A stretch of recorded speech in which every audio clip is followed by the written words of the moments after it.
Lenovo ngebuat gue tercengang di G34W30. Di 6 juta itu monitor terbaik untuk gaming, editing, dan productivity. Bahkan gamingnya bisa buat Valorant walaupun dia panel VA curve. Nggak heran monitor itu habis di pasaran dan di markup harganya pas video ini dibuat. Dan awalnya gue pikir, ya itu salah satu kode hokinya brand Lenovo yang bagus maybe. Hidden gem yang kita temuin. Tapi pas gue tes G32QC30 ini, kualitasnya buktiin kalau Lenovo emang bener-bener R&D produknya dengan sangat baik. Keren ente Lenovo. Keren ya, kayak sponsor kita kan. Lindi kabel USB 3.1 Gen 2 Type-C to DP. Udah support 2K 165Hz dan 4K 60Hz. Cocok buat para user MacBook atau notebook yang udah ada port USB-C-nya. Langsung monitor gaming lu 165Hz deh. Dan ini cocok banget buat lu pada yang sering ngalamin masalah isu kedip karena pakai USB-C hub yang beredar di pasaran. Check outnya deskripsi. Harga di Indo saya 4,3, pernah gue lihat 4,2 juta. Harga ini sama kayak di China.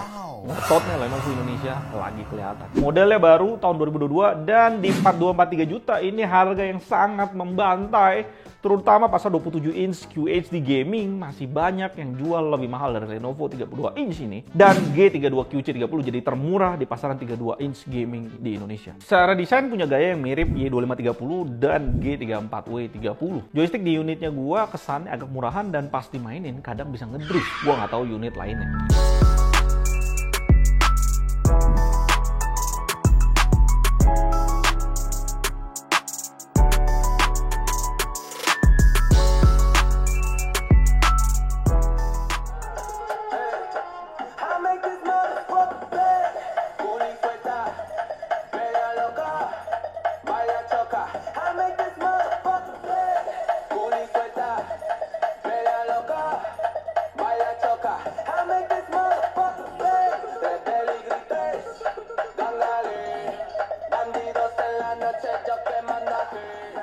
Speakernya punya dynamic range yang rada kurang dan dipaksa sama Lenovo. Di 100 tick suara tinggi agak distort, saran gue pakai di 40 atau 50 tick aja. Suaranya udah kenceng, nggak mendem dan masih oke lah buat kualitas speaker monitor yang dipakai pas males pakai headset. Monitornya dimarketingin 170 Hz, tapi mesti di OC, di OSD dan cuma bisa dipakai 30 menit. Gimmick sih ini mah. Tetap stabilnya jalan di 165 Hz. Dan ini yang amazing dari treatment Lenovo. Di off panel VA-nya udah cepet banget, 5,88 millisecond. Tapi masih agak biasa di persen in window-nya cuma sekitar 50%.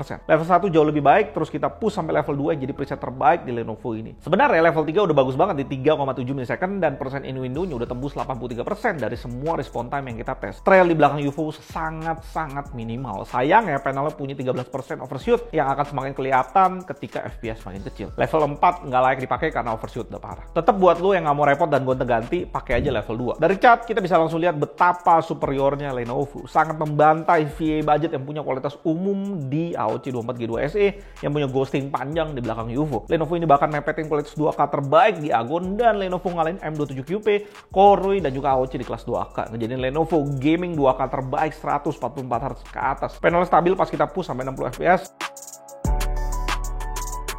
Posisi Lenovo tetap nggak berubah, jadi 2K gaming mainstream tercepat. Dengan kualitas kayak gini, monitor Lenovo ini sangat unik. Monitornya curved VA panel tapi bisa buat Valorant. Mungkin itu ya alasan Lenovo bikin desain stand mirip logo Valorant. Dan kembali yang bikin gue miss, Lenovo mau treatment warna monitor ini dengan sangat baik di CCTV dan gamanya. Putihnya sangat akurat, bahkan jadi monitor terakurat dari semua 2K yang pernah kita tes. AOC Philips Gigabyte ViewSonic di 5 Delta 8 tetap masuk sangat akurat, tapi Lenovo jauh lebih akurat dan semuanya kalahin 32GP850 yang posisinya di bawah banget. Gamutnya sendiri sayang cuma sekitar 90% P3, kita nggak bisa dapet full coverage warna P3-nya dan ini cukup jauh di bawah Gigabyte dan AOC. Dan karena kurang full itu ngebuat akurasi P3-nya sebenarnya udah bagus di 6, tapi warna blue dan magenta memang kurang di panel ini dan Lenovo nggak bisa sangat akurat kayak Gigabyte ataupun AOC. Di sRGB seperti biasa akan oversaturated di defaultnya, tapi bagusnya Lenovo kasih kita preset sRGB yang bekerja baik dan akurasinya sangat akurat di 5. Posisinya nggak beda jauh bareng G34W, tapi masih kalah dibanding Philips dan juga AOC 32 inch gaming. Menarik ya, nggak seperti Philips dan AOC, Lenovo di sini kasih kita slider brightness yang masih bisa kita atur sesuka hati. Nice Lenovo, dan full kalibrasi pakai Kalman bisa maksimalin preset sRGB ini jadi sangat akurat di 3. Lenovo juga sediain preset DCI-P3 yang benar-benar jalan di DCI-P3, targetnya nggak sama 2,6 di 6300. Kualitasnya sendiri bagus di putih, tapi kembali karena cuma 90% P3, akurasinya cuma 7. Setelah full kalibrasi pakai Kalman pun maksimalnya cuma di 6. panelnya tetap kekurangan warna biru dan magenta. Gue nggak tahu kalau space di CP3 ini penting nggak di Indonesia, karena market proyektor di Indonesia sangat kecil. Apalagi orang yang mau ngedit buat proyektor akan lebih kecil lagi. Jadi preset di CP3 ini nice to have aja harusnya. Gue udah coba kalibrasi manual di preset user, tapi putihnya agak sedikit hijau dan treatmentnya masih lebih baik defaultnya Lenovo. Jadi ini optimal setting yang bisa lo pakai. Full kalibrasi pakai Kalman di preset default Lenovo bisa maksimal sampai 6 dan tetap panelnya kekurangan blue dan magenta. Dan inilah luar biasanya panel VA yang di treatment dengan baik. Kualitas kontras yang lebih clean bisa sampai hampir 4000 banding 1 dan tentu ini membantai AOC Gigabyte yang pakai panel IPS. Max brightness juga udah tinggi 350 nits, lebih yang versatile untuk dipakai di banyak kondisi cahaya ruangan. Minimum brightness udah cukup rendah, sayangnya belum bisa di bawah 50 nits, pakai di ruangan gelap pasti ada aja orang yang ngerasa masih keterangan. Jangan lupa kita singkirkan Lenovo.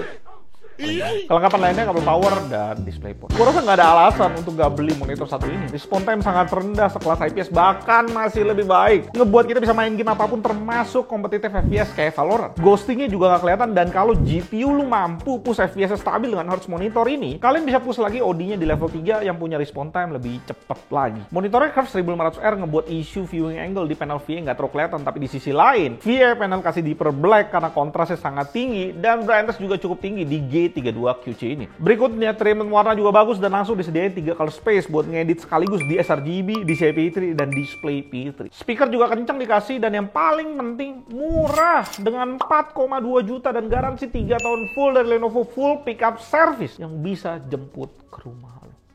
Paket lengkap parah sih. Consider terakhir paling 32 inch buat main game kompetitif rada-rada ribet dengan tinggi. Lu butuh meja 70 cm ke atas untuk mempermudah lihat dari bawah sampai atas. Kiri kanan sih no issue karena curve. Dan 165 Hz di 2023 sangat kurang kalau kita ngomong competitiveness di Valorant, apalagi di harga 4 jutaan, 4,2 juta. Udah ada 240 Hz bagus kayak Philips 252 M1 RP atau Lenovo Y2530 yang bener-bener fokusnya buat game. Jadi pastiin dulu lu tahu kebutuhan lu sebelum beli monitor. Di sisi lain, Lenovo ini bisa jadi jawaban buat kalian yang dari kemarin mau beli AOC Q27G2S tapi goib mulu. Dan Lenovo G32QC ini juga jadi jawaban buat kalian yang nggak butuh USB-C yang ditawarin Gigabyte M27Q. Panel VA ngalahin 2 IPS terbaik itu. Dan spek Lenovo ini juga cocok buat kalian yang mau beli monitor buat Xbox atau PS5 seri terbaru. Mereka udah support 2K sekarang, dengan catatan kalian mainnya sendiri. Karena kalau rame-rame, curve-nya nggak akan enak dipakai di jarak-jarak. Dan dari tes hari ini langsung repot gue, karena tiba-tiba ada 2 monitor yang benar-benar harus langsung buat tes cepet-cepet. G27Q30 dan G2730 yang panel VA. Karena ada kemungkinan sangat besar 2 monitor itu juga di treatment sangat baik sama Lenovo. Gue Aldo dan JT, sampai jumpa.